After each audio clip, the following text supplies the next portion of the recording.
short announcement address from Dr. Ray himself. Daryl, come on down. Thanks, Kara. Yeah, I wanted to say two or three things before we get into our main event tonight. First of all, thank you to everybody who came to our fundraiser over this weekend. I know a bunch of you were there. I saw several people coming and going. And I want to say a huge thank you to Helen. Take a bow, Helen. Where are you? I can't see you on my screen right now. Helen is our major domo, massively wonderful fundraising guru. And I love money. she has created $666,000 $66,666 reasons to be thankful and grateful to Helen. Anyway, and to be happy. And she's riding on cloud nine, as are a lot of us. That was a fun thing. And if you didn't get to see it all, I would urge you to go back and look at some of it. It's on YouTube, but go to I believe it was hour 220 or so when the duck story starts.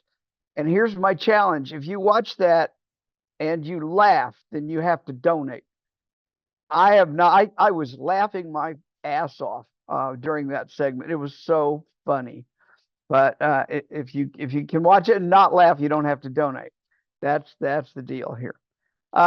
Second is this weekend we went live with Australia.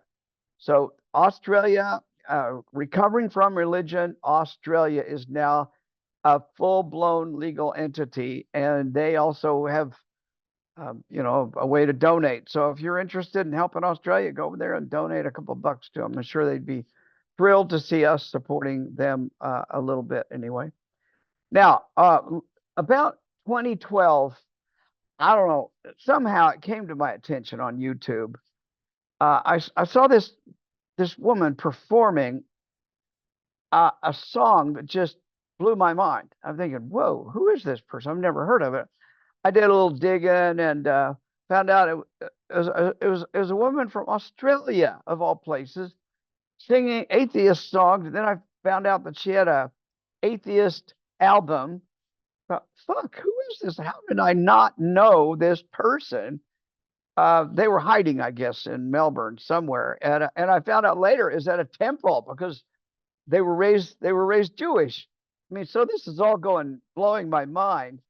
And that was the year we had the first Reason rally.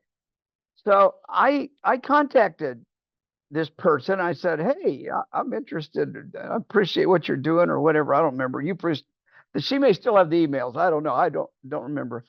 Anyway, I was so impressed that I picked up the phone, called the head of American Atheists, who was putting the whole thing together for the Reason rally in Washington, D.C., and I told him, you got to get this woman over here because she is better than anything I've heard.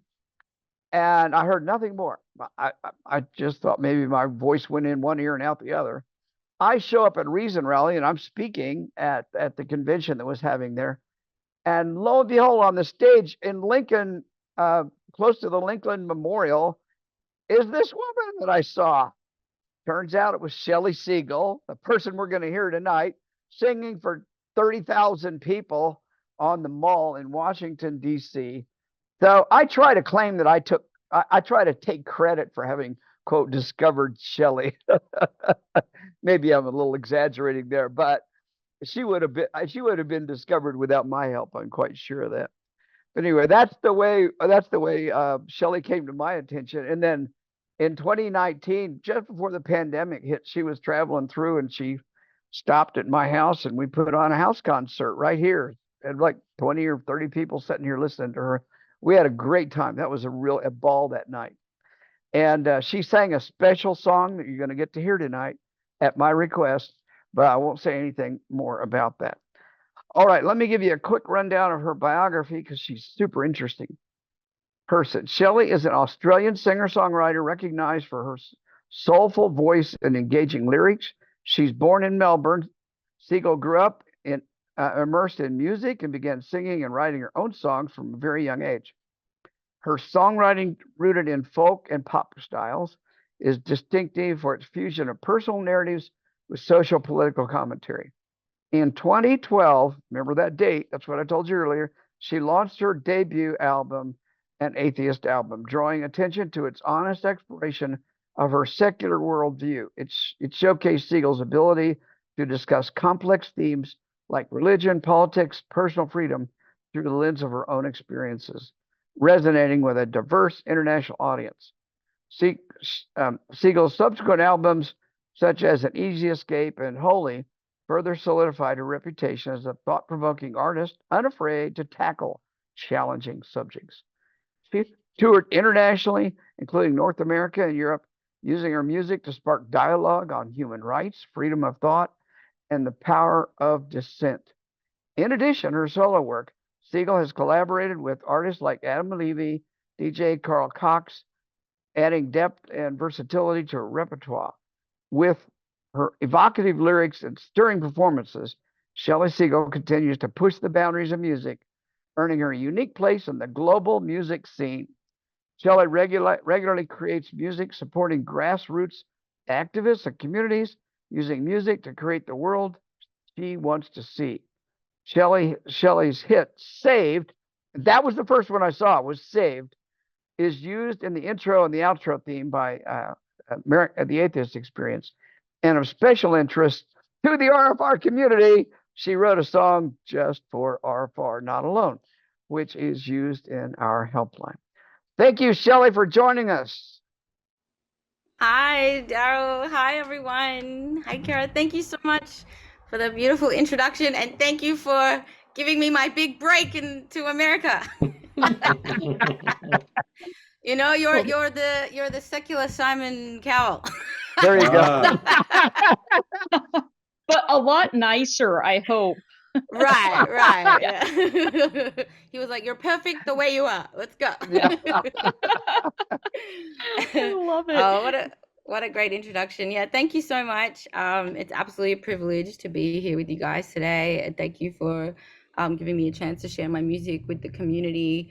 You know, I've been involved with the secular movement now since 2012, and it's just it's amazing to see the work that you guys do and how it's grown. And I know firsthand like how much it's helped people. And yeah, I'm just blown away by everything that you guys have done and achieved for the secular community, for everybody that's involved. Yeah, it's amazing, it's inspiring, and congratulations. And yeah, happy to lend my voice in any way to support.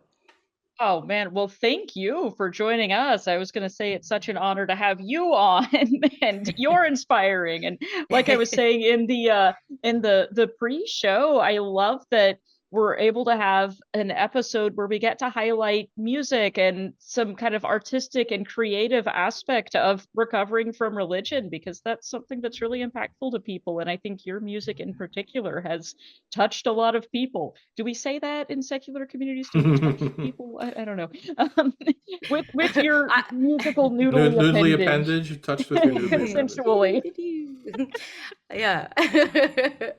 Well, No, it's so amazing to, you know, I think we talked a little bit in when we were you know, in the pre live session, we talked about like, yeah, that feeling that comes from shared musical experience. And I think typically that's something that has been in the domain of religions, and they've sort of taken control of like, yes, there's this great feeling that you get from being part of choir and singing with groups, and that's because it's religious. But those like you know, those feelings of transcendence and those amazing feelings of connectivity when we do experience music together, that is it can be secular as well. I mean, you know, most music concerts, but it's something that's available to us as well. And it's so meaningful to me, like when you're talking about Daryl at the Reason Rally, to be singing on stage to 30,000 people who were there, who have been through something, either something similar to what I've been through, or have the same you know, concerns, political concerns, social concerns.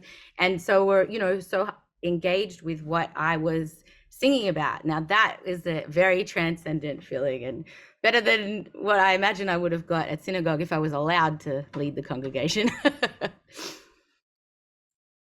That's great.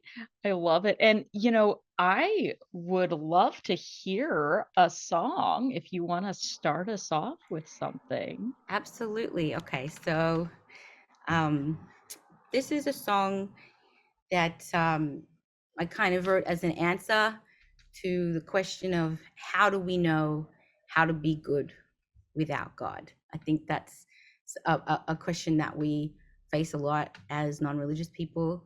And how do I know how to be a good person? How do I know the difference between what's right and what's wrong? And what I love about music is people are way more likely to let me give them my opinion for 4 minutes if it's if it's in song form, you know, with some pretty voice and nice chords. So, you know, it's kind of another way of getting of having a discussion, whereas otherwise if you're, you know, if you're having a debate or even, which can escalate into an argument, you know, it's harder for people to maybe take an opinion or a perspective like that on, whereas music is such a great way to have those discussions. So this is my answer to that question, and it's called My Morality.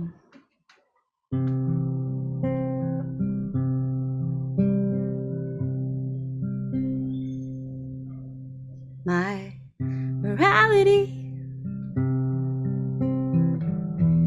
has nothing to do with the Bible or the verses of the Quran.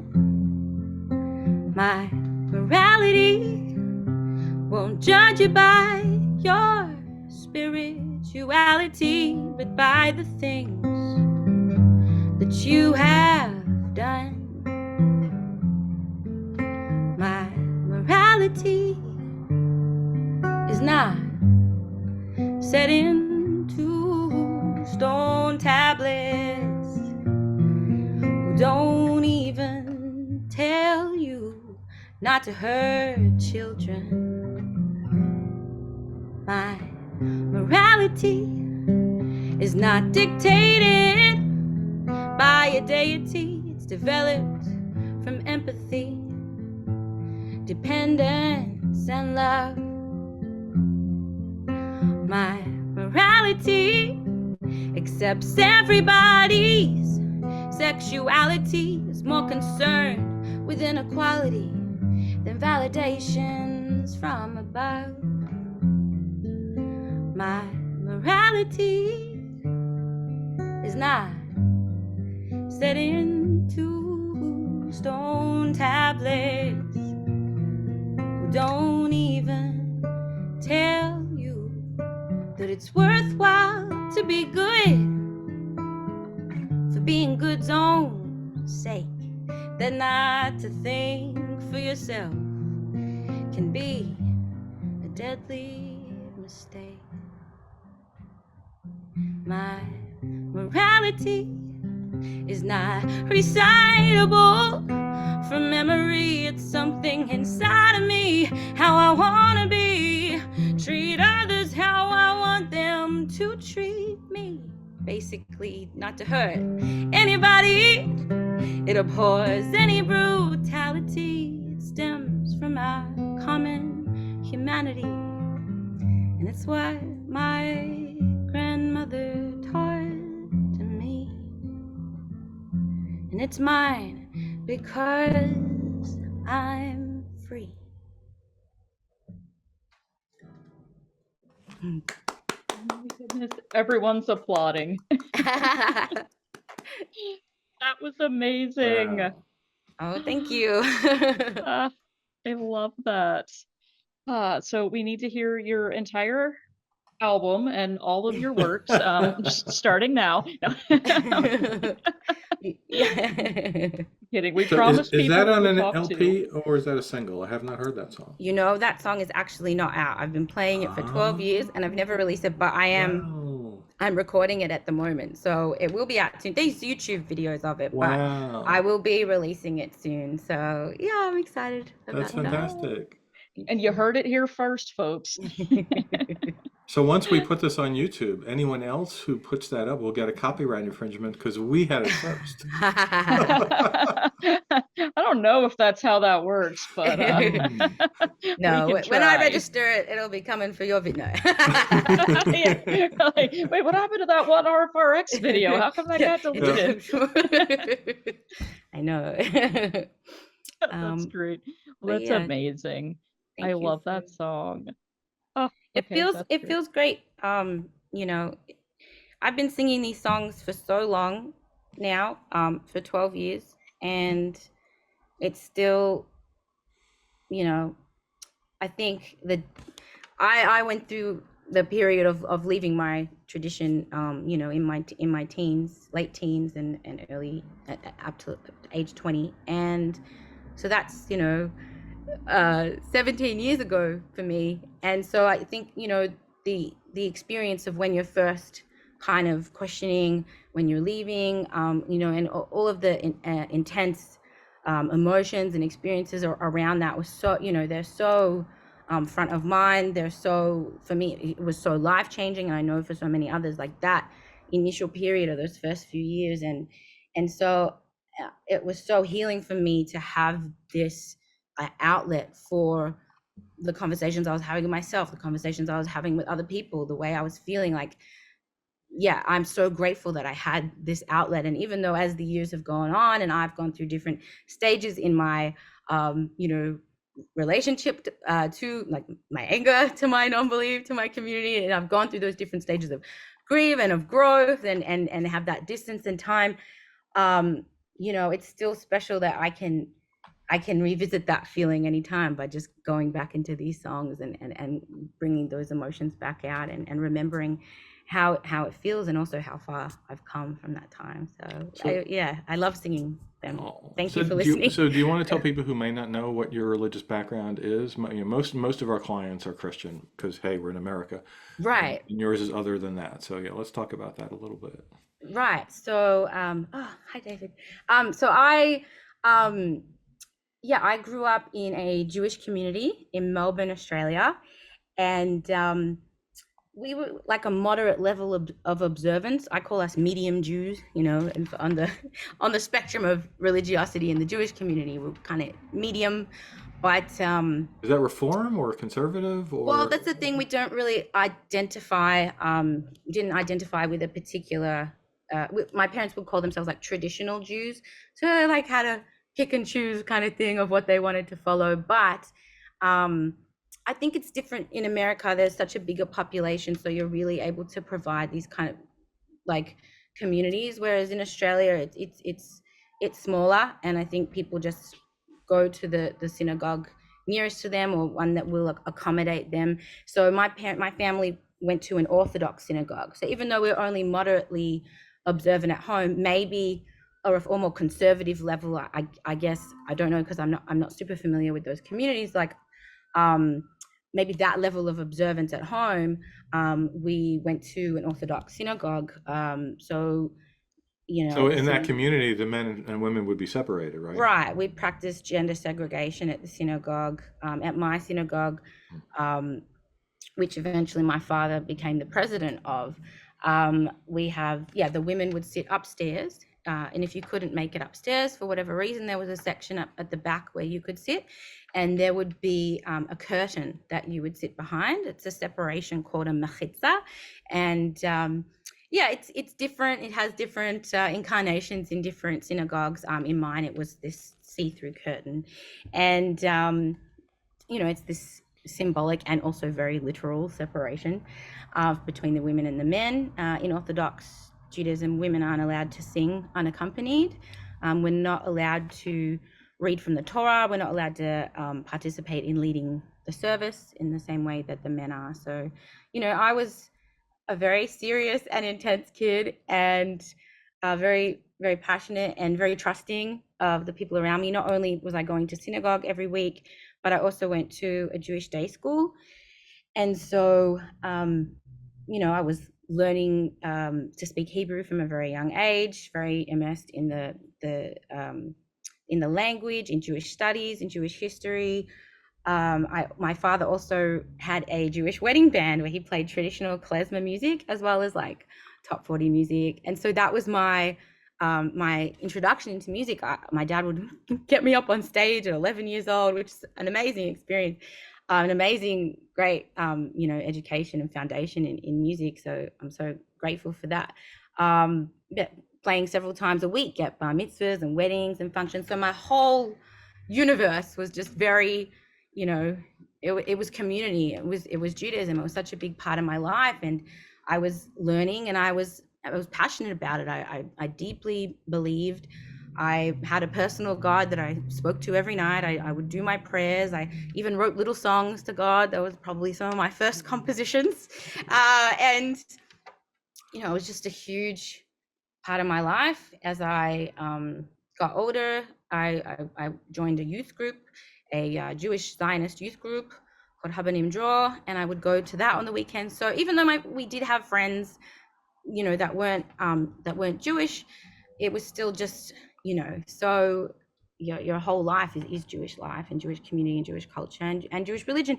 And for me, I took it very much to heart. I took it very seriously. I was learning. We studied Torah, we studied Tanakh at school, and I would kind of learn the rules and then realize, well, we're not following it 100% at home. And I would come home and say, we have to kosher the house. We have to do this. They did not keep kosher? Your parents did not keep kosher? I mean, they did, but not to the Orthodox extent. So my parents, they didn't mix milk and meat. If we wanted to eat milk and meat products, you have to wait 7 hours. They didn't eat meat at all. So that was their way. And I think it's quite a common thing with yeah, two separate sinks in the kitchen. Did you do that? Well, no, because we didn't eat any meat at all. Okay. So that's kind of a way they got around it. So, I mean, it's complicated. There's people who are extremely religious who would say, you know, we're in the middle, the medium. There's extremely Orthodox Jews, even my own family, who will say you guys weren't kosher at all. But then from a secular perspective or just an average person, it's like, well, yeah, everything that you're eating is kosher, and you're thinking about like that in regards to everything that you're eating. So, you know, but I wanted to go the full spectrum, because you're telling me there's a God. You're telling me he's given us the rule book of what to do. Why aren't we doing it? You know? And I think that was kind of an early dissonance for me, of like, why, without even realizing, like, why, you know, why are we not doing that? Why are we picking and choosing? Well, yeah. Mm-hmm. Did they do the not to wear mixed fabric deal? No, like it was, you know, it was very. How about using electricity on the weekends? I was the goy next door to my Jewish. Oh, so you had to go in. Yeah, and I went and flipped their switches on and off, turned the stove on and off. I never understood, how is that okay with God? You're asking me to do it. I used to call my partner our Shabbos goy. But no, so yeah, we would go to synagogue, and so you're not allowed to drive on the Sabbath. Like, you're supposed to walk to synagogue, for those that aren't familiar. It's like a 25-hour period where if you're following it, you know, very religiously, you're not touching electricity, you're not turning on a light. It's very intense. So we would like drive to synagogue, and we would park around the corner. Ooh. But we would park around the corner so no one would see. And I think to my parents, who is this for? You know, because if you're not supposed to drive, God can see. God sees you park around the corner. But yeah, so what was the question? I could just talk about for a long time. Yes, so my background. So Jewish life, very, very immersed in Jewish life. And at my school, we had like a Jewish education, but we also had a secular education, because the school wanted to be competitive, you know, with the rest of the state. It's not like they're only teaching us religious stuff. So when I took biology as an elective, because I love animals, that was my incentive. I just want to learn about animals. If I wasn't a musician, I'd be a marine biologist.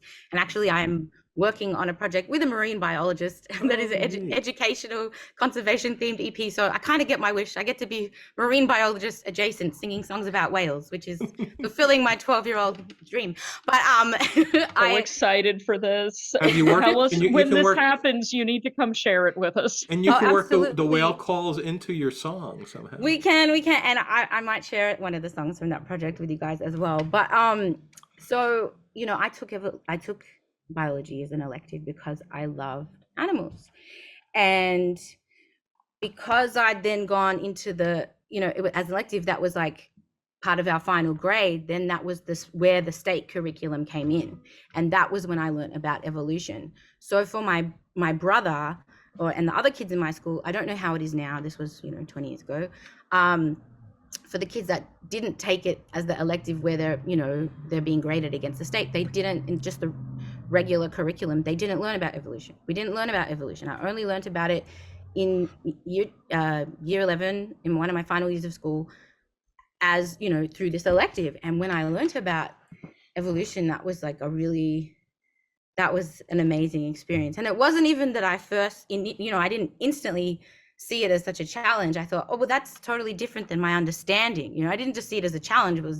I didn't see it solely as a challenge. It was more just like, oh my God, like the world has opened up to me. Whereas previously, in a way I felt kind of disconnected from the earth, that we're given this story, the biblical account of creation and how things have come to be, that, God kind of just made us out of the dirt and just made us, made man from the dust and woman from man. And so you always feel like you're not of the earth, like you're disconnected from it. And so to learn that we were related to every single living being on the planet, to learn that we were of the planet, like that was like a transcendent, experience for me. And then I started to realize, the challenge that it really posed, because I would come home and talk to my parents like, guys, I can't believe, I was just so excited about what I'd learned. And my parents were just like, they're the best. I don't mean to paint them awfully. But they were laughing, they laughed at me like, how could you believe this? My whole family, they just thought it was ridiculous. And so they were Bible literalists. They were believing Genesis was literal. Yes. Yeah. And then as I sort of, experienced these different challenges and these different dissonances, and there were many, kind of death by 1,000 cuts. That was a big one, but there was a lot. And another one that was really hard for me was kind of coming to terms with what it meant to be a young woman in Orthodox Judaism, or even just in some of the traditional Judaism that I was brought up with and experienced, because I wanted to be so involved. I wanted to have a bat mitzvah. I wanted to be part of the congregation. I wanted the same honor that my dad and my brother got when they came up and were invited to sing. And if I, maybe, Frank, I think I was the better singer. It's the synagogue's lost. It. The synagogue's lost at this point, right? Yes, it is. And I think we're getting a request for a song in the chat that perhaps might be relevant. Right. Yes. Is that a synagogue related song? Absolutely. So that's a perfect, well done, David. That was a great suggestion. So we can go into that. So yeah, I guess this is really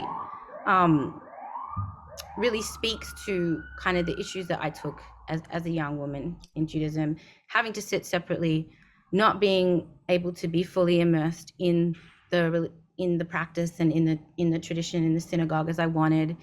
My brother would say to me, it's just, sitting behind the mechitza, my brother would say to me, oh, it's just a symbol. I said, but it's also a literal That's the curtain. The curtain, okay. Right. And also in Orthodox Judaism, a woman and a man are not allowed to touch. So the rabbi would shake my brother's hand, shake my father's hand, and he was pretty cool, the last rabbi that we had. So we had an air high five thing going on. But it's still, even I didn't have the words for it as a little girl, and I do now. It was degrading. It was insulting. It was, it was really a big cause of dissonance and pain for me as a young woman. And so, and also at school, there was a prayer that we said every morning. There was a call and response between the boys and the girls. And in Hebrew, and the boys would say, I said this every day since I was 10 years old. The boys would say, "Dear God, thank you for not making me a woman." Oh. And we would say back, "Dear God, thank you for making me what I am."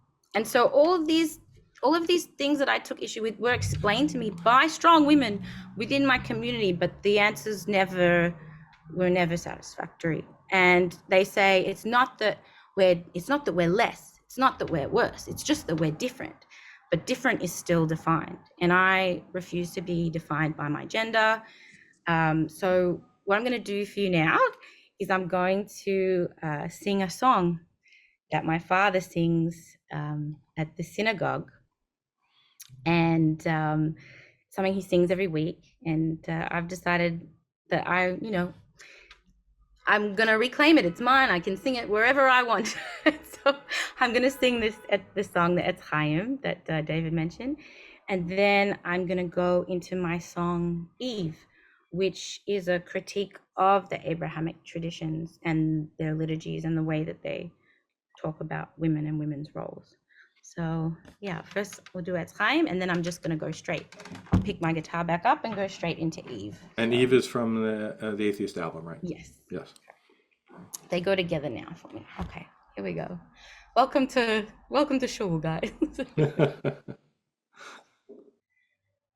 Etz Chaim hi umachasikim bo utomatecha ma'ushav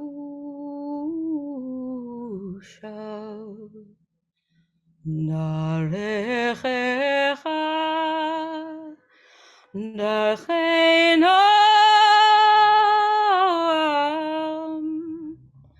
ulchon ivotecha shalom Hashivenu Adonai Eilecha bnu tshuva Chadesh Yameinu Kekedem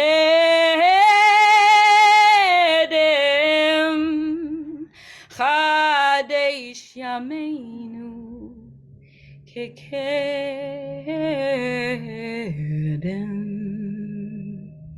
Chadesh Yameinu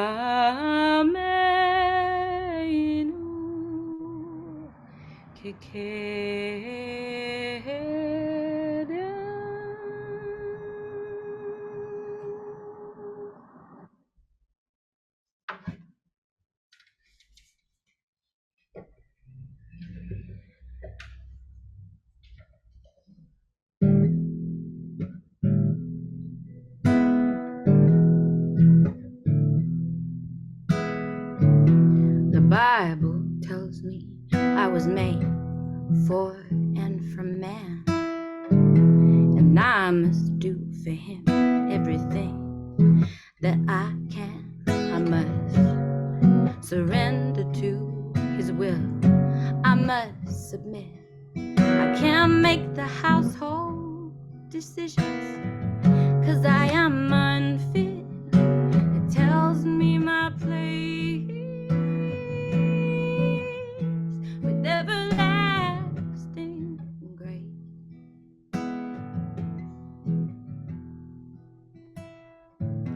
The Bible tells me I must be silent. It can't hear my voice. My role has been divinely defined, and I have no other choice. I may not be a teacher of man. I must cover up my shame. These are the laws of the one who in vain I cannot name. He tells me my place with everlasting grace. In my punishment for wanting to learn is a painful birth from which I may not return.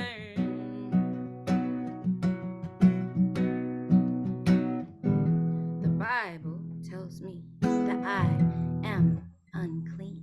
I am impure, you cannot touch me. It has nothing to do with where I've been. It is part of who I am. it is because I corrupt man. I was asking for it just by being a woman. He tells me my place with everlasting grace, and my punishment for wanting to learn is a painful birth from which I may not return.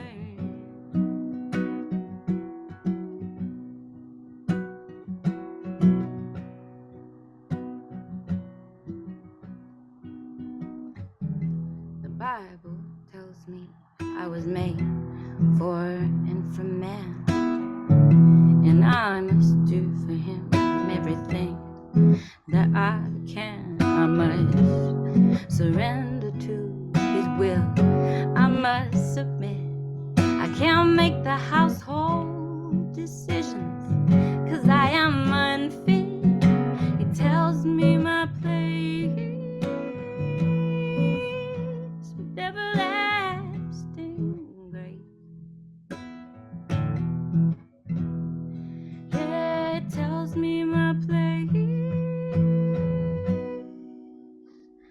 with everlasting grace.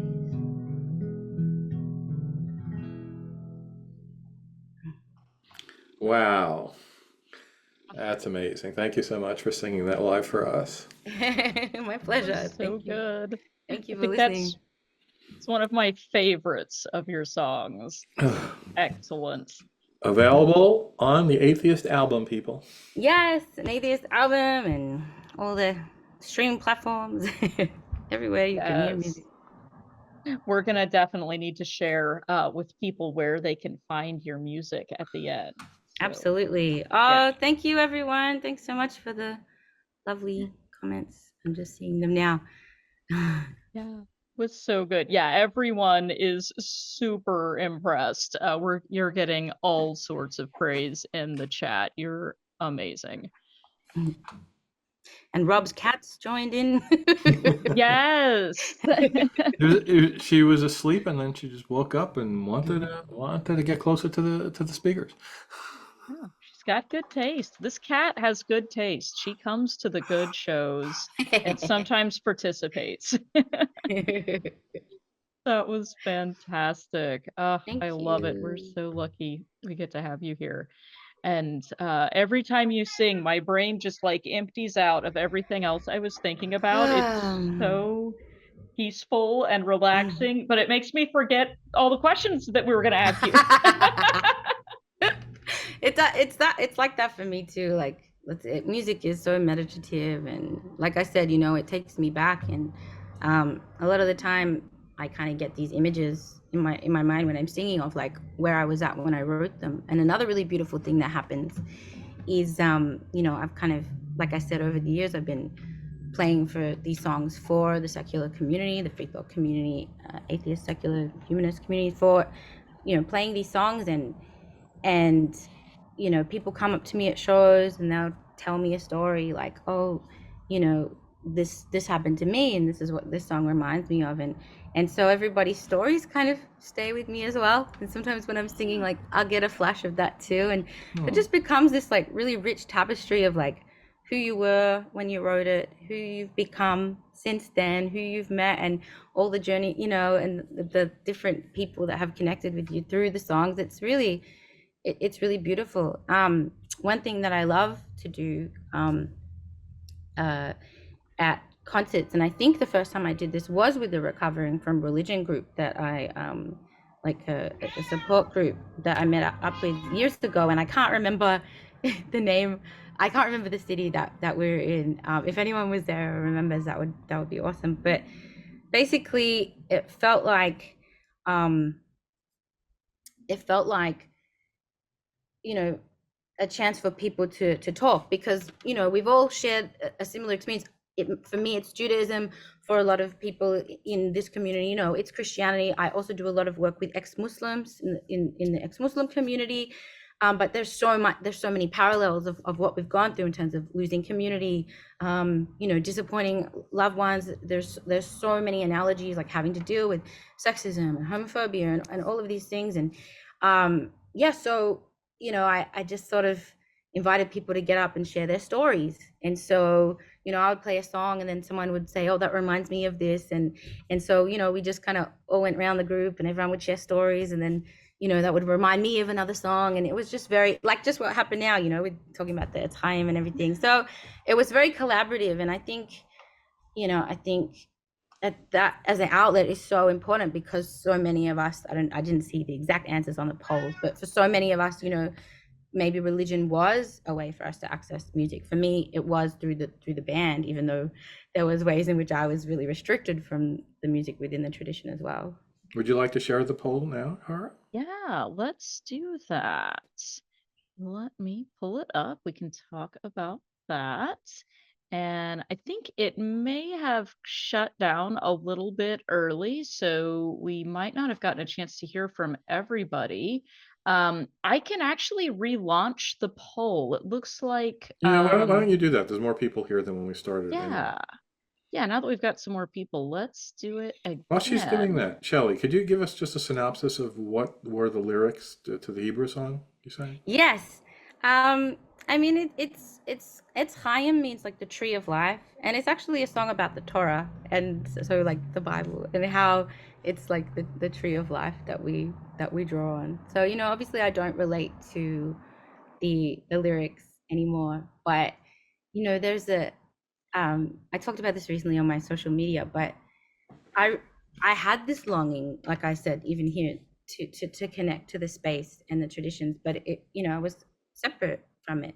So what I would do is I would wait till the end of the service, when everyone would go for the kiddush, which is like a toast. Everyone would go into the hall for the kiddush, and I would have this big, beautiful old heritage building synagogue, all to myself. And I would go and I would stand in the holy areas. I would stand on the bima, on the stage where people would read from the Torah. I would go and stand in front of the Aron HaKodesh, where the holy place where they kept the Torah. And I would from the areas forbidden for you to know. I wouldn't say they're not forbidden, that they're just not something that they're not an area where I would go during the service. It wasn't forbidden for me to stand there afterwards, but in any kind of ritualistic or ceremonial part, I wouldn't be there. And so I would just have the whole room to myself, and that's where I would have my connection with what was sacred. And to me, that's how I feel when I'm singing that song. It's not about the books, it's about my connection to my own spirituality, whatever that means, or my own transcendence, my own sense of awe. And that's something that I've really been able to reclaim recently by singing that song and taking back ownership of it and say, okay, yeah, you rabbis say I can't do that. Well, this is mine just as much as it's yours. So I'm going to do what I want with it. That's the feeling that's in that song. Cool. Now, is that at all similar to how you feel now when you're singing about like topics in nature, like you were talking about doing some of your songs about whales and marine life? Is there a connection there? Absolutely. I think there's a trend. I've always felt very close to animals, very close to nature. I've always gotten that transcendent feeling from my relationship to my love of animals, and now I would say biodiversity. Because like I said, that's something that helped me get out of this way of seeing the world initially as a child. So I am doing, like I said, a project with a marine biologist in the Pacific Northwest, and he's worked in the Puget Sound for most of his life. Is anyone familiar with the Puget Sound? Yes, PNW. So it's one of the most unique and diverse ecosystems in the world. It's home to the biggest salmon in the world. It's home to orca-pods. And my friend had worked, as a conservationist, as a researcher, worked as an educator with kids, taking kids out on the sound and teaching them about the area. He could tell the orcas from their fins.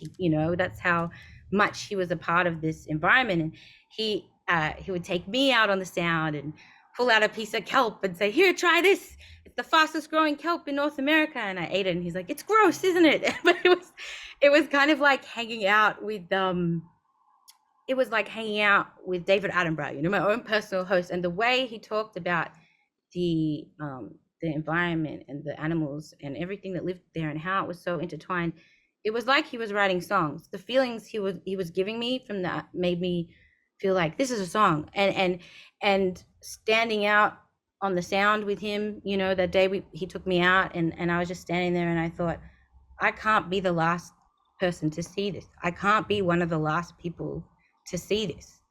And so yeah, we started writing this project about that ecosystem. There's a song from the perspective of Granny, the orca whale, who was like the oldest mammal, who led her tribe through many years of trials and tribulations. A song about, you know, the angry oyster on the oyster reef, who's kind of having a little bit of a go at us humans for what we're doing. And there's a song about the life cycle of the salmon. And yeah, I just, you know, I think bringing the stories from the perspective of the animals, I hope that, you know, again, same like with religion and atheism, I think some things are hard for people to take in conversation form. And I think it's really hard for us all, you know, climate depression is a real thing. It's hard to face the reality of what we're facing, and the habitat destruction and the destruction of biodiversity that we're going through and facing in the future. It's hard. So we thought, if we can tell it in this form, you know, also with some stories of victory as well, that hopefully that can help, you know, amplify this message and need for conservation. So I'm going to play a song for you now from the project. It's called The Watershed, which is the title song from the project. And it talks about all the different animals and how they interact and how they're all dependent on each other. And it's like kind of a metaphor for the way the whole earth is a watershed, and the way that every line and every path interacts and depends on the other. So yeah, here we go. Thanks.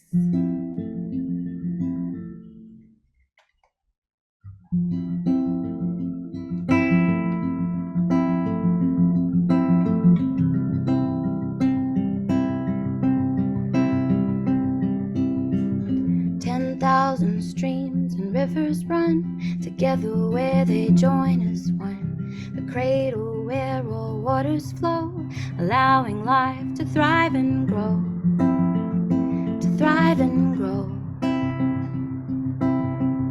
10,000 streams carrying debris, they bring the land into the sea. Minerals and sediments supplied by streams traverse the oceans wide, the oceans wide.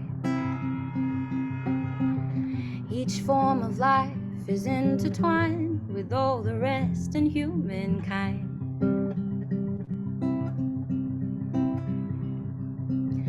All of life is a watershed. You corrupt one stream and watch it spread, and every line has something to give. So protect each part, and we all can live together. Live together.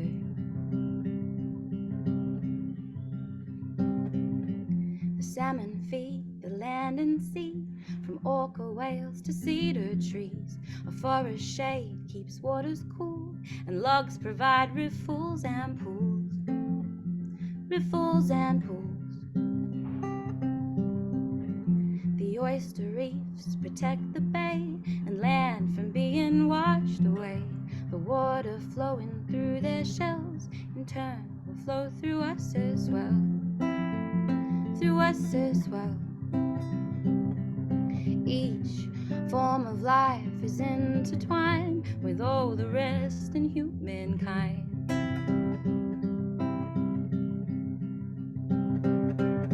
All of life is a watershed. You corrupt one stream and watch it spread, and every line has its gifts to give. So protect each part, and we all can live. Yeah, all our home is a watershed. Will we watch it die, or will we fight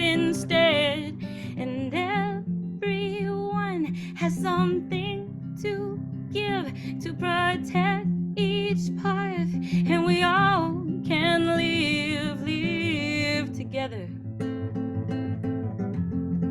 Live together. Yeah. Oh, that was so good. I loved that so much. Thank you. Cannot wait for this project to come out. That was amazing. Thank you. Yeah, we're gonna do some animations as well, and just make it accessible for all ages. Well, yeah, me too, old ages, but all ages. Yeah. Thank Oh, you. that's great. Krista.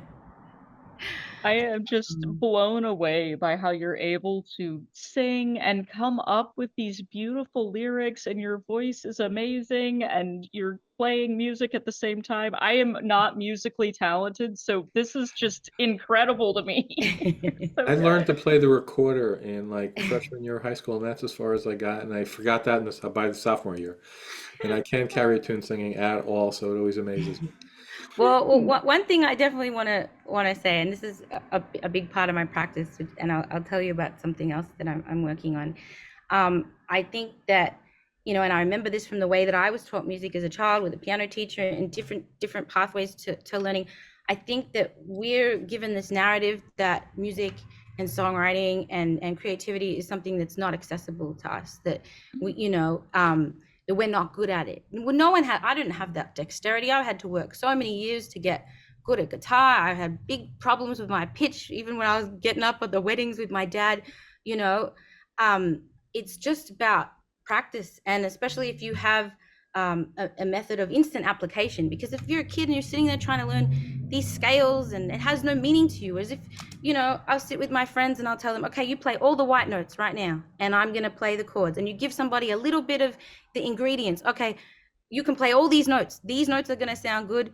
Try playing them, try repetition, try playing them a few times in a row, then play a pattern and then alternate it higher up. If you give people a little bit of ingredients and a little area where they can apply, they will succeed, and they will hear themselves, and they will feel that they're creating, and they'll feel how easy it is and how accessible it is. And I think that will inspire you to keep working and keep practicing. And I think it's so important, because people say oh, I'm not a creative person. I think that's absolute nonsense. Every time you speak, you're creating melody, you're creating pitch, you're creating rhythm and phrasing, and you're not planning it, you're improvising. Every time you speak, you're improvising. You're a jazz musician making the words come out of your mouth. I don't know what I'm saying right now. I don't know what I'm about to say, and neither do you. So we have that innate creativity and capacity within us, and I'm so passionate about teaching that to people and giving people, making that accessible to people, because it is so healing for me, and it is so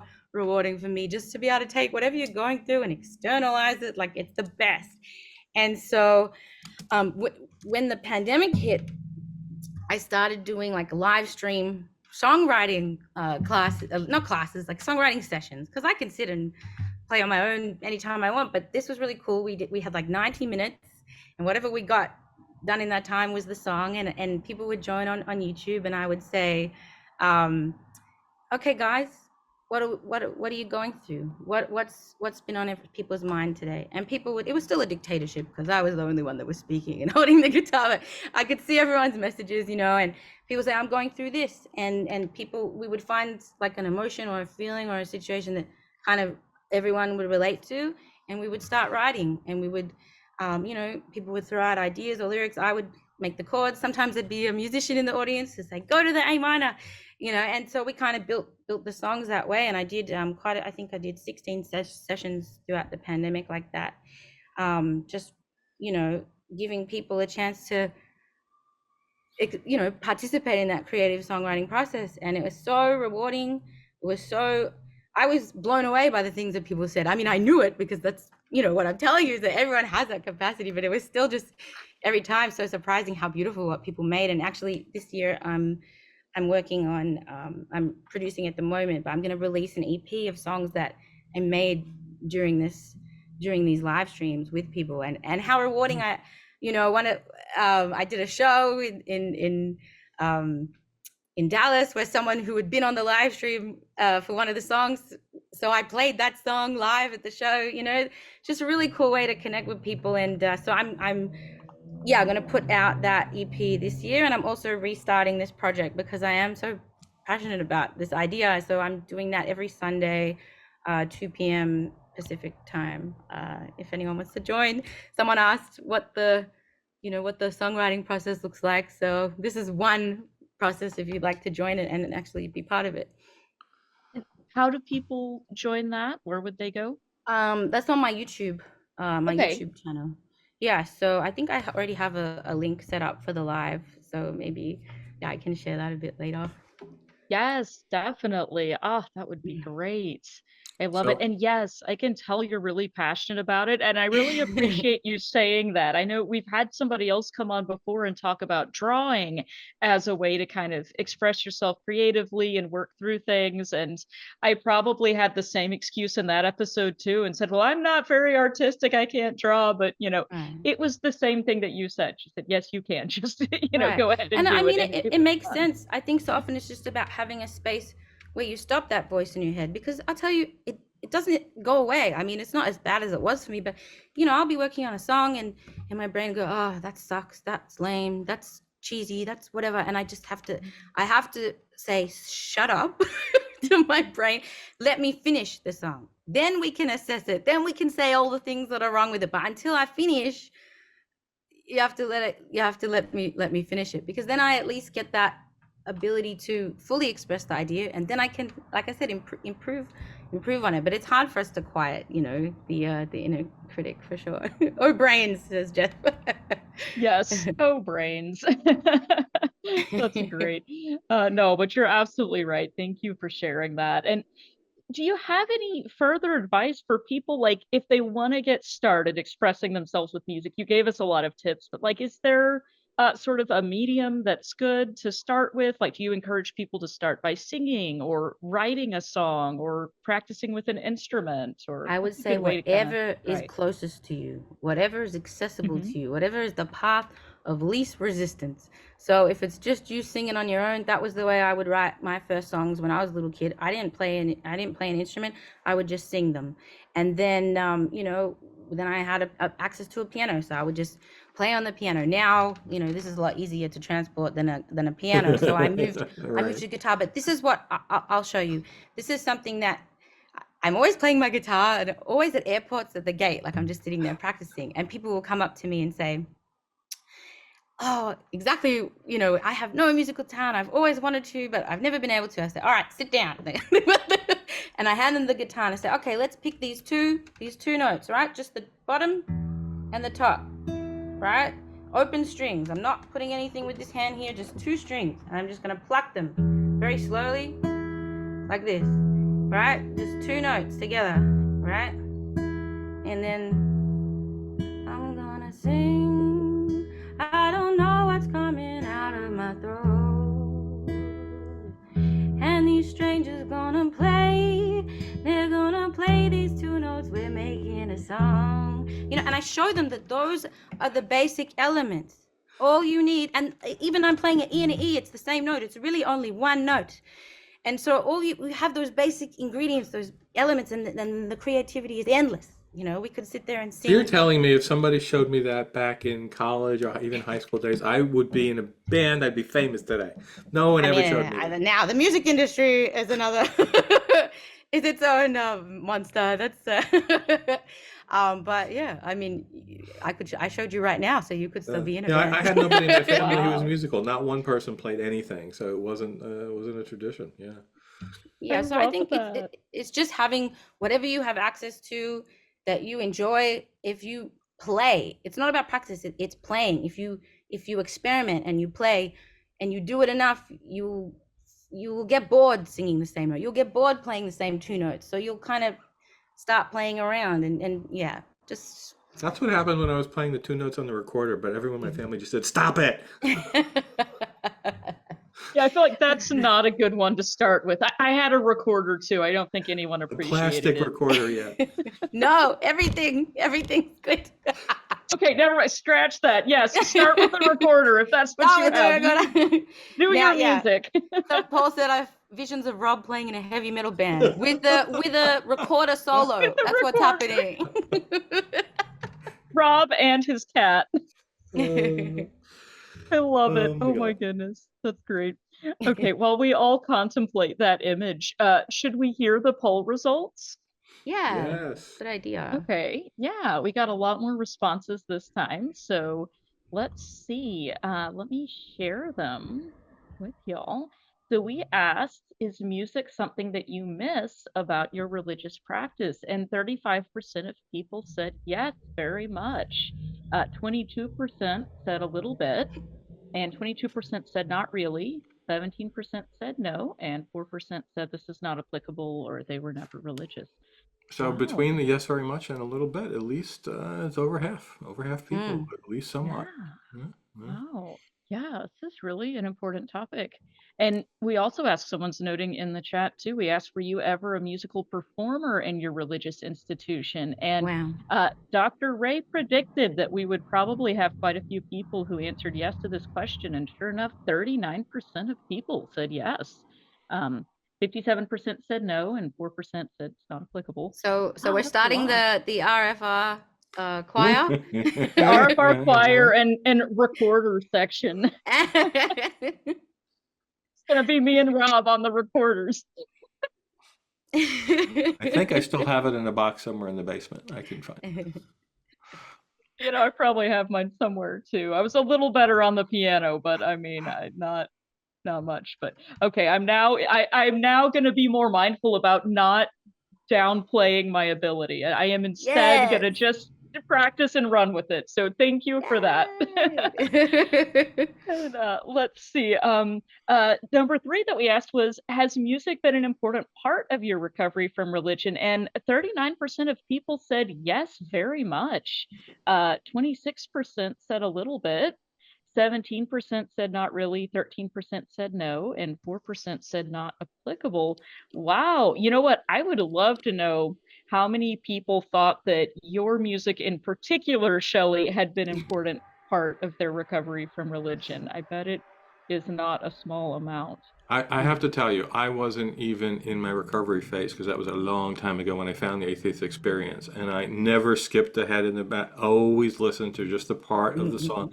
And this is the first time I ever contacted Shelley. I said, do you know that they reduced it to just a few bars of the instrumental in the beginning? What is wrong with those people?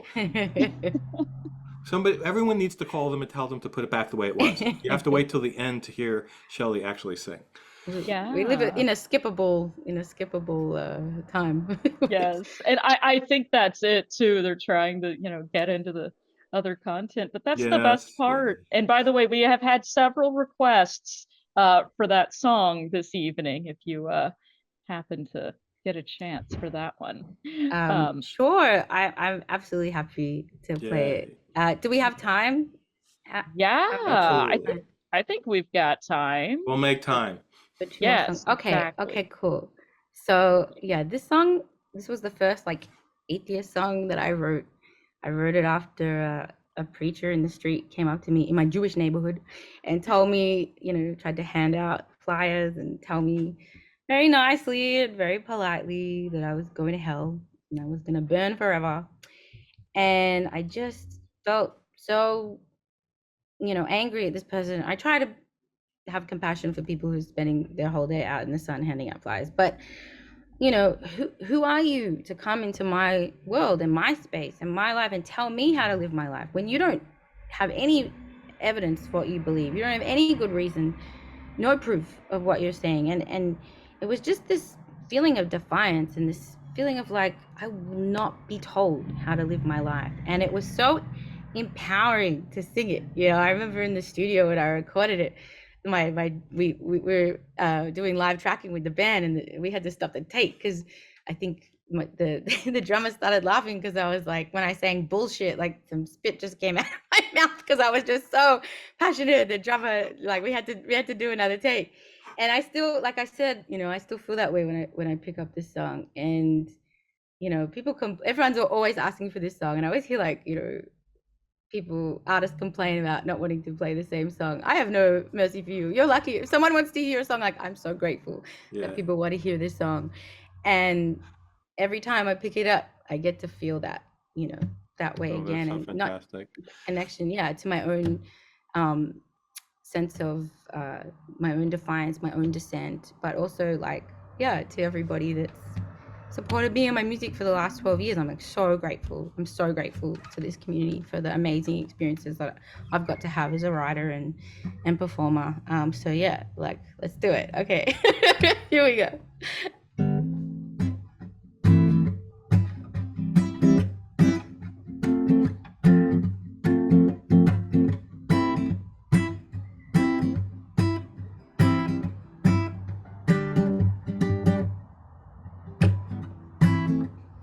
Say that I need to be saved. Say with me, the devil's got his way. I want to know how when you are praying, or when you are doomsdaying, how you think you know that someone is listening to what you are saying. And so you think that you can tell us how to live our lives, never questioning the source from which your moral code derives. You think that suffering is part of some great plan that's been devised. I wonder when we'll be rid of your lies.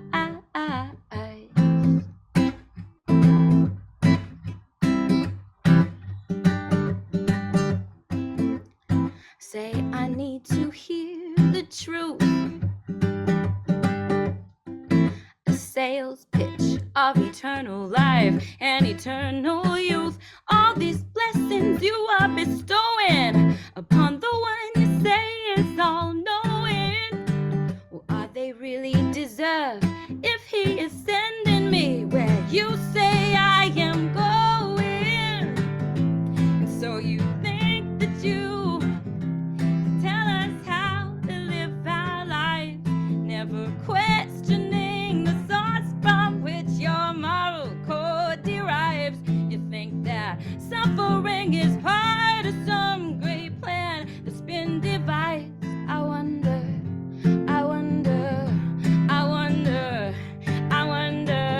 what will it take for you to start opening your eyes, to start questioning the bullshit everyone around you buys. You think it's any of your business what goes on between my thighs. I wonder when we'll be rid of your lies.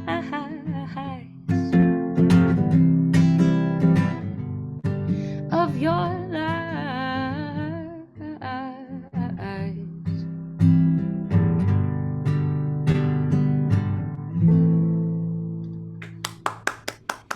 Yay! Oh, it's I was so on good. mute, but I got to sing along with you. So. Hey. Good for you, Rob. Look at us. We're being musical. Yes. I love that. And we're getting a lot of people in the chat too saying they're feeling inspired to pick up their instruments and make music. Oh, that's awesome. I love Oh, that. that's so cool. Yes. Yeah, go So for Shelley, it. what was behind you writing the Atheist album? All of the songs about that theme all in one place at one time. How did you decide to do that? Well, like I said, so I wrote Save. That was the first time that I did anything like that, and it felt so amazing. It just felt so good, and then I just couldn't stop. I'm a writer, and like I said, it's kind of therapeutic for me. I started writing songs when I was 11, if I don't count the early prayers that I made up, and so it was just natural for me to always be expressing in song what I was going through. And like I said, at that time, it's so intense. You're having all these discussions, this new thought, this new way of seeing the world.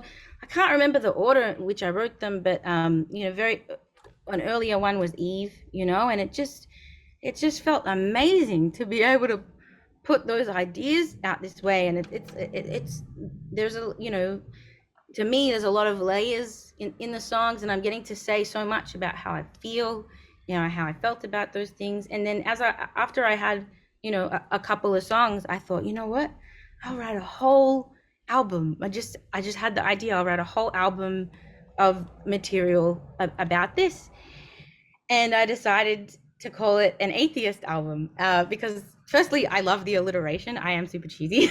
Like, I just really like it. And then also, I just felt like, you know, people kind of have this connotation or association of atheism with like just being cold, being detached, you know, godlessness. They think this, like, there's nothing warm about it. I think it's, you know, nihilistic, or which it may be, but whatever. Like, they don't have, like, it's a different association than when people think of creativity, of music, of self-love and self-expression. And so I wanted to associate all of those things with atheism. You know, me, there's like bubbly, you know, so many times people be like, I don't really believe, you don't believe in God, you're too, you know, you're too, it's like, no, good, associate me with that, because you know, that's just an incorrect you know, association that you're creating. So that was important to me to be able to do that. And it was really cool, you know, because I promoted the release in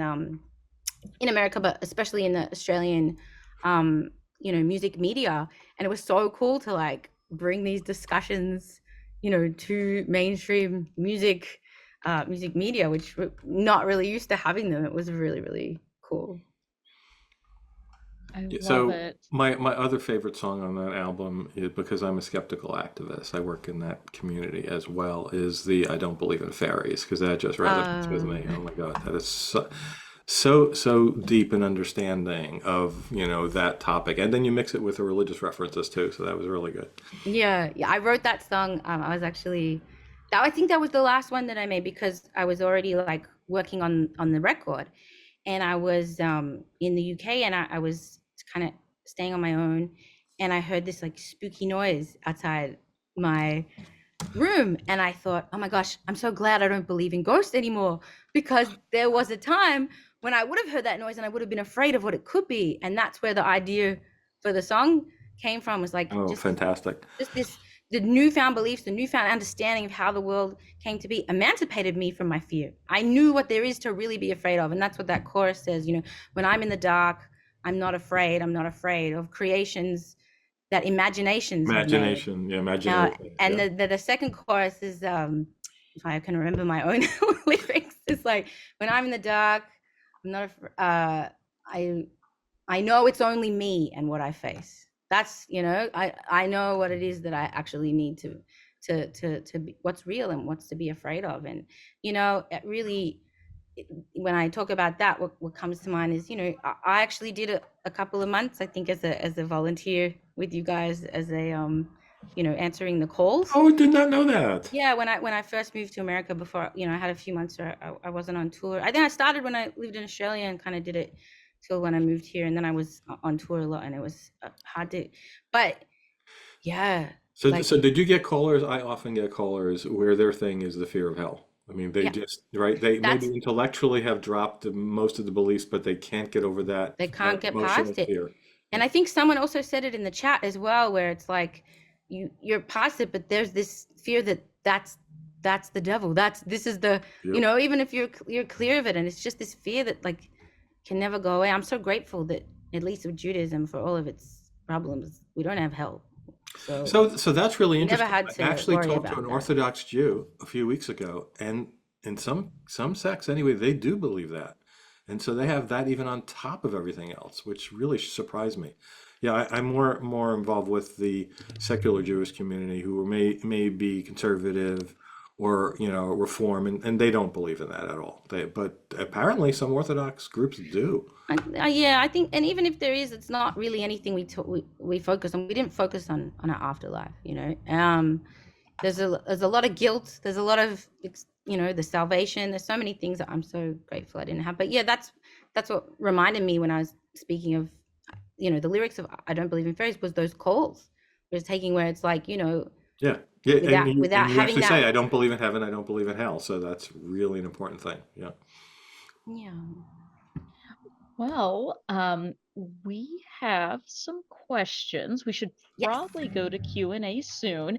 Is there Okay. anything you want to leave us with? Or can we put upon you for the RFR helpline song before we go to Yes. questions? Yeah, I could do it now after the questions. Yeah. But yeah, Oh, yeah. so this is yeah, a song that I created. I can't remember, Dal, did you ask me to do this, or why did I just do this? Why did we do how did we come up with this idea? Well, I asked you if You you asked had me. anything, and next thing I knew, we had a song. I was shocked. Oh, cool. Yeah. So, and shout out to Rob Robertson, who, if anyone see me on tour, they will see me with Rob. He co-produced and created this with me, and you know, poor Rob, he was doing all my mixing, so he'd have my voice, you know, in his headphones for hours and hours and hours, and he'd say, "Okay, I need a break," and he'd take his headphones off, and I'd be like, "Hi." It's like, yeah, everyone thinks they want to hear my voice forever, but no. So Did, yeah, so do you remember did you write this song while you were a helpline agent or before or after? no, it was after I was an agent. Yeah. But So yeah, that's so cool because so then you had the personal experience to get actually behind the song. maybe it was around the same time, because yeah, I'm just thinking of, you know, where I was. Yeah, it was in the first year still that I lived here, so it's possible, but it was very close to that time. So I definitely, yes, I had that feeling of like what I wanted to tell people, you know, what I would want someone to hear when they called in. Oh, my friend Prince is here. Prince is my best friend and business partner. He just came in the chat. We run this studio and production company together, and Prince is an amazing artist, songwriter, platinum selling songwriter. He's a superstar. I'm very lucky to have him in my life, and we write a lot of songs together. Speaking of musical skills, if anybody wants singing lessons, Prince is like, I've been singing since I was, you know, 11 years old, and I still go to classes with Prince because he's incredible. It's the best part of my week, and I can't recommend him enough. It's like, it's kind of like a life coach at the same time as a singing teacher. So if anyone wants any singing lessons, you can hit me up. I'll put you in touch with Prince. Oh yes, they absolutely, Jeff was just saying, do singing lessons help? Absolutely they help. They're amazing. Okay, cool. So Prince, I don't think you've heard this song. This is a song, I have told you about it though. This is a song I wrote for Recovering from Religion, this amazing organization that is So it's on our helpline. When someone calls, there's a short outgoing message, and then if someone doesn't pick up right away, they get to hear this beautiful song.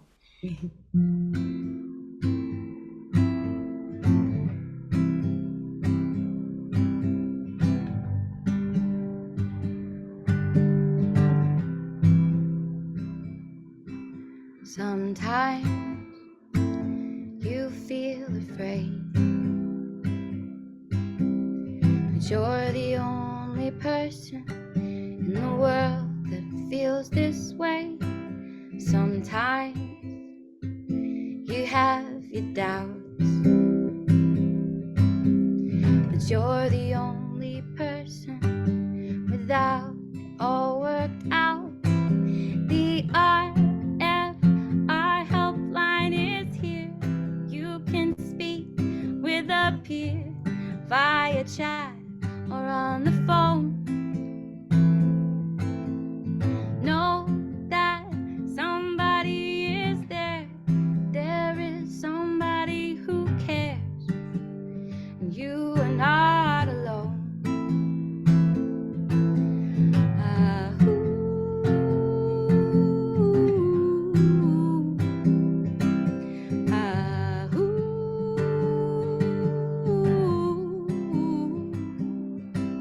The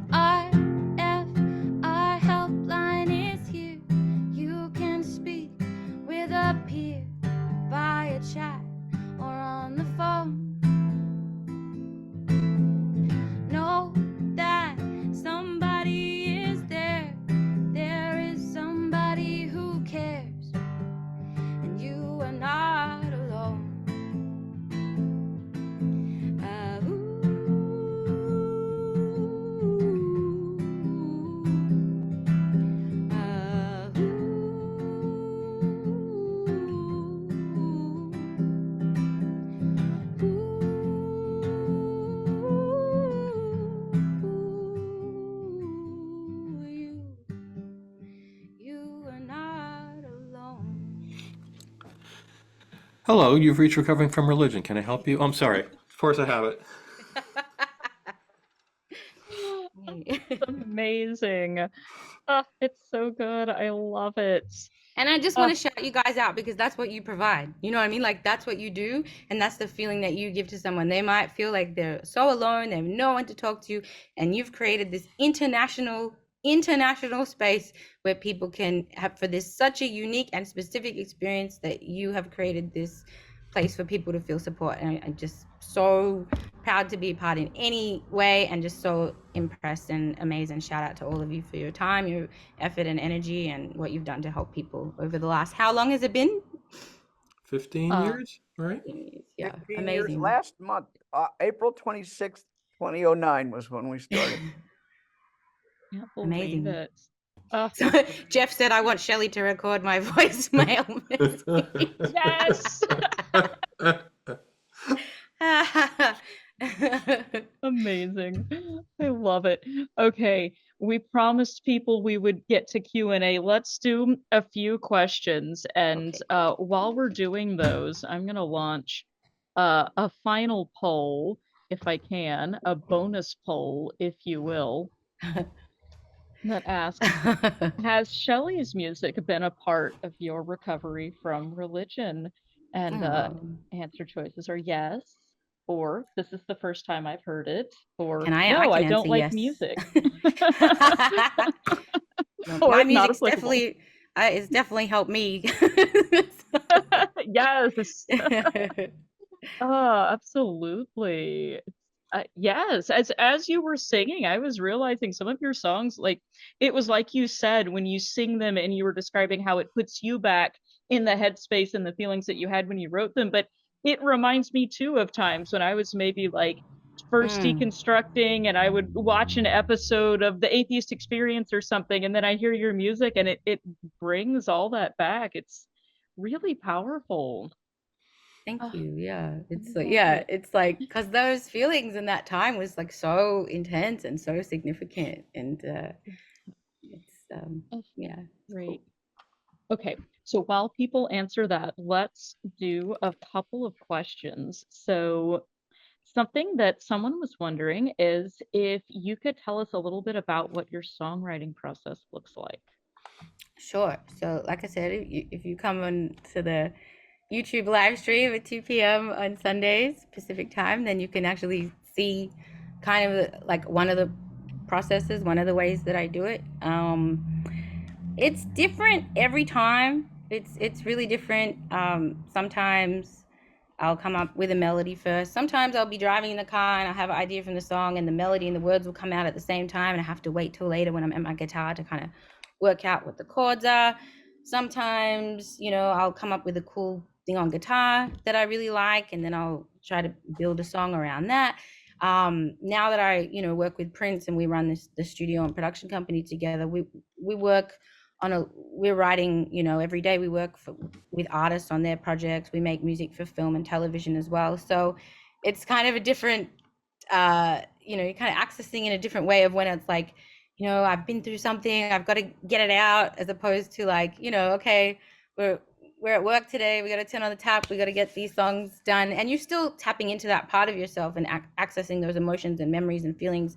But it's like, yeah, I feel it does feel a little bit different than the times where like, I'm going through something and it's building up and I just have to get it out, and I'm sitting there crying while I'm writing it. And sometimes a song will just come out all in one go, like the chords, the melody, the words, that's an amazing experience. I feel like I always like those songs the best. I don't know if they are necessarily the best ones, but they feel it, and that's something I can understand where people who are religious kind of talk about it being, that it's a spiritual experience, or that, God is writing through them. I can almost relate to that description, because sometimes it does feel like you're not actually, doing it. Like it does kind of flow out through you. And I think that's just from, practicing and having that skill that you can just create freely in the moment. The same, like I said, when we talk, when you speak, you're not planning the sentence out before you say it. It's just coming straight out of you. So yeah, there's lots of different ways. Sometimes we start with a track and we'll all go into the, into the booth and just lay down some melodies and chop up and pick the parts we like the best. But there's so many ways to go about it, and I think just whatever works best for you. So you said your show is 2 p.m. Is that Pacific time? Yes. Okay. And I'll go ahead and drop a link to your YouTube channel if that's okay. Is that the best Awesome. way Yeah, for of people to course. find you? Please. Okay, Please. great. Yeah, Please come to my channels. absolutely. Please follow me. For sure, yes. And we'll drop all those at the end as well. So You're on. the next Yeah, go. question that Kara collected, because they're much better at quickly copying and pasting than I am, was, and I attempted to answer this, but I don't want to put words in your mouth, so let's see if I was right. They asked, have you written any space theme songs, perhaps about the vastness of the universe? I guess, do you think, for the people that know, could we put apocalyptic love songs That's what I guessed. in that category? That's what I put, yes. Absolutely. Yeah. I was actually going to ask you a follow-up to that.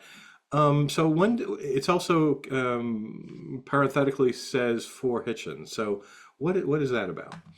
Well, what do they say? Like a good, about your influences, like, so much of art and creativity is borrowing from our influences and our inspirations. And, for me, so much of that song were ideas that Hitchens had, shared in his talks. I spent so long watching videos of him talk, and, I'm sure everyone in my family and community would like to describe me as rebellious for, everything that I've done, but I'm actually not a rebellious person. I'm very, like, I like to go with the flow. I don't like conflict. I don't like to kind of go against the grain. It's not my natural way of being. And I feel like even at a point where I took issue with my tradition, I took issue with a lot of these things, I didn't feel comfortable expressing it. And I think watching, Dawkins and particularly Christopher Hitchens, even though we definitely have a different style to say the least, it's like it gave me the courage of my convictions to be able. I felt like watching other people speak out and say things that aren't going to be taken well. It gave me the courage to do the same. And there were so many messages in his speeches and in his books that were so moving. And there was one thing that he said, like, if we survive, as a species, if we manage to escape the end of our planet and or the death of our sun, and as it explodes, we were like flying away in a spaceship, and we look back, and as we drift off as we fly off to the next planet, like, if we survive that long, who will we be? Will it be, what will be of our species? all these ideas that he spoke about, they really come out in the song. So I had to, kind of express my gratitude, and then also just, kind of the inspiration from a lot of the ideas in the song. Did you write that soon after he passed away? No, I wrote that while he was alive. Oh, and wow. I was gonna get a chance to sing it to him at the Global Atheist Convention, but unfortunately he passed just before. But I hope someone played it for him. But it doesn't, yeah, I think one thing I really enjoy is when other people pick it too, like people will hear this song and be like, oh, that's, from this speech or that idea. And like, when you have that shared understanding, like, a niche community, it's a really special way to connect. Oh, it really is. And if you want to sing it, we could end on that note, Oh but no. we don't have to. Oh my goodness. Okay. Oh, someone shared the lyrics here. Well, that's handy. Yeah. Oh, it was just the middle part of the song. Not that you want the Yeah. whole Right. thing? I get it. And no, that's fine. Yeah. And I love that contrast, I think, of talking about space and the future and like the universe and just how vast and big it is, and then contrasting it with us in our lives. And really, while we are, you can take this bigger picture view of the universe. Like, we don't believe in a personal God that's looking out for us. We don't believe that we're the center of the universe, that we're the center of creation. And so looking at space could be something that makes you feel small and insignificant. It could make you feel afraid. I personally, it makes me feel awe. It gives me feelings of transcendence to understand that in some way we can have, no matter how small it is, some understanding of it. As that understanding grows, how amazing that is. But also, just like even in the face of all that vastness and how inconsequential we are to the universe, we mean so much to ourselves. We mean so much to each other. We create meaning because it's a word that doesn't exist without us. And so, yeah, I love that contrast of like, yes, the universe is huge and we're small and insignificant, but we matter so much. We matter to each other, and every moment matters that we have with each other, and everything we believe and everything we say, it has an impact. It has like, it's very meaningful. I relate it to something that Carl Sagan used to say, which is that we are the universe having to come to know itself. Yes. The universe having to put up with itself. And enjoy itself and make itself laugh. Okay.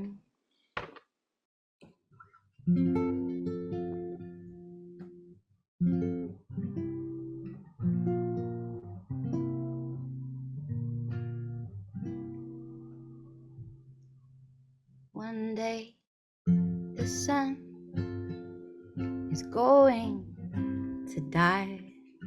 For us it means no more sunsets to the universe, just one less star in the sky. And almost all who ever lived have already died.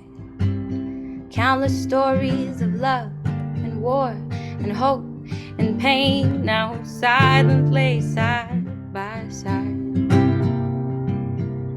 And yes, I understand that my whole life is just a blink of an eye, and the history of the earth is with each moment that goes by.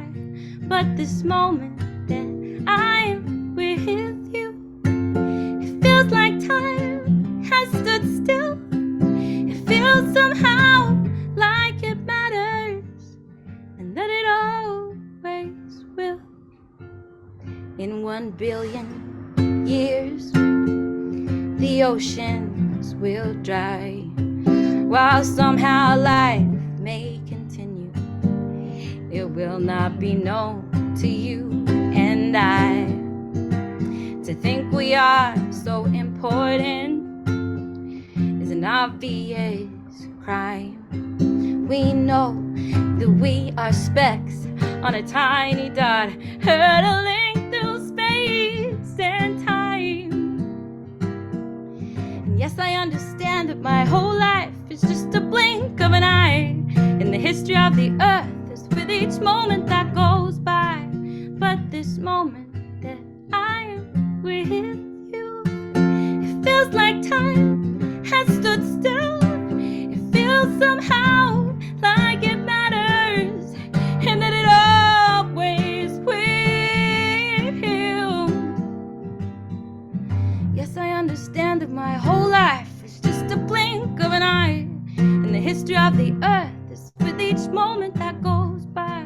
But this moment that I am with you, it feels like time has stood still. It feels somehow like it matters,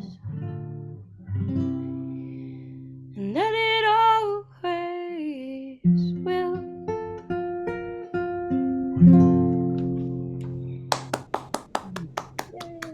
Ah, so good. They're all so good.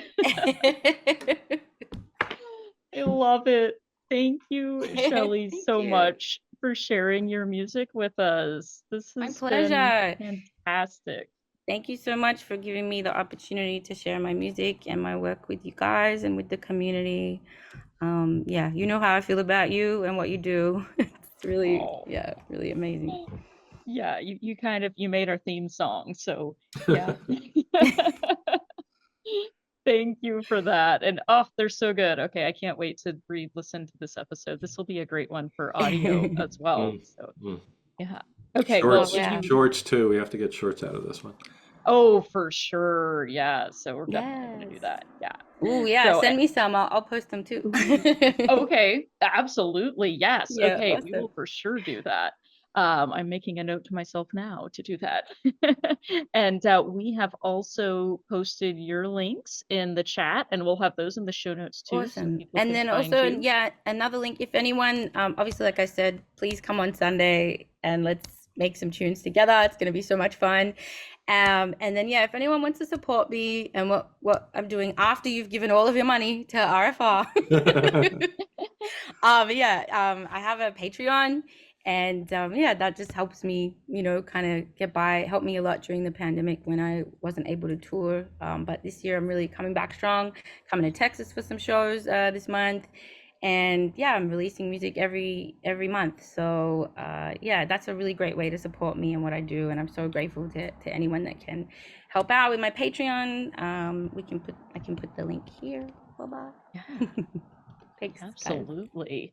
This is the time to shamelessly self-promote because Right. you're amazing. Pass the church plate now. Yeah, exactly.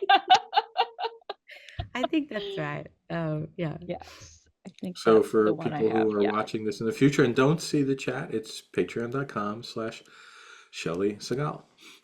Yeah. Thanks again, everyone. Yeah, thank you. And we'll go ahead and wrap up and then move to the hangout. And Daryl's going to have some closing thoughts for us. So, real Is quick, Daryl going to sing his closing thoughts? Yes, Daryl. ooh, Challenge. I competing don't think you want song. that. I I'm love gonna it. I record love it it. and remix it, and we'll have a new a new helpline. Yes, Hey, if William Shatner can sing an album, you can do it, Dr. that's true. There Truth. you go. I had that album. Anyway, moving on. Next week, don't forget to join us. Same time, same channel. We're going to have Will Harrell talking about navigating military service as an atheist and free thinker. And that is going to be similar to a talk he recently gave at the American Atheist Convention. And Are we going to require following, him to sing? I think we need to have all of our future yeah, guests sing something. I think that might limit our guest pool, but I don't know. We can try. We'll ask. It might not be as good, but we'll see It what we can won't be do. as good. But it'll be fun anyway. And then the following week on May 20th, we have Aaron Raw back again. And then the week after that, on May 27th, we have Ross Blocker from the Oh No, Ross and Carrie podcast coming back again for a reappearance. And he's going to tell us about his infiltration of Scientology. That's Oh, that is going to be interesting. such a great talk. And I hope there are songs. Now I'm going to be expecting songs. Okay, Rob, where can people find us on the interwebs? Oh, everywhere pretty much. Facebook, we have a main page at Recovering from Religion is our Facebook site. There's a Facebook support group, which is RfR Support Groups, plural, RfR Support Groups Project. We are on that thing that used to be Twitter and is now X, where they do excretions. I made that up. No, I didn't. Instagram, we're instagram.com/RfRorg. We are even on TikTok, and that's at Recovering from Religion. And as Cara mentioned before, we're on the YouTubes. You can find 190 as of this date on our YouTube channel of the previous episodes of this show. And the latest, as was mentioned, is J.D. Sword from CFI when he came here and talked about the exorcisms, and we called it The Devil is in the Details. Yeah, that was a great episode. All right. Well, aside from that, I will leave us with don't forget that healing can also come from not just music, but also helping others. And a lot of our volunteers find meaning and purpose by volunteering with us. And if you become a helpline agent, you'll get to hear Shelley's song.